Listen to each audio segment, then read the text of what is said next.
It's the best case of instant karma you've ever witnessed. The company I work for requires you to pass a series of tests to be considered for employment. First test is general knowledge, just to drop out people who aren't that bright. I took my tests with 30 other people that day and 20 of them failed this test. 10 left. Second test was general knowledge part 2 and a further 7 people failed the test, leaving just 3 people left. The tests take a total of 8 hours and there are breaks in between. We were not allowed to leave the building during testing. If we had to leave, then we would have to reschedule the tests for another day. Me and the other 2 guys were stuck there together for the rest of the day, so we got to talking in between tests. One guy was older, maybe in his mid-50s early 60s, and was bragging about how easy the tests were and couldn't believe 27 people failed. The other dude was my age at the time, pretty young for the job we were applying for. He was nervous and seemed happy he made it through the first 2 tests. As I studied for the test, there was one that I wasn't sure about.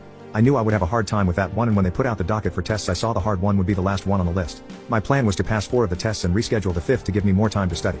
All 3 of us passed the 3rd test and I had to listen to the old man gloat about how easy it was when the young guy and myself lamented it was harder than we thought. The young man said he knew all the math parts but the theory and hardware parts would be the most difficult for him. I said the math would be hard for me, but I was confident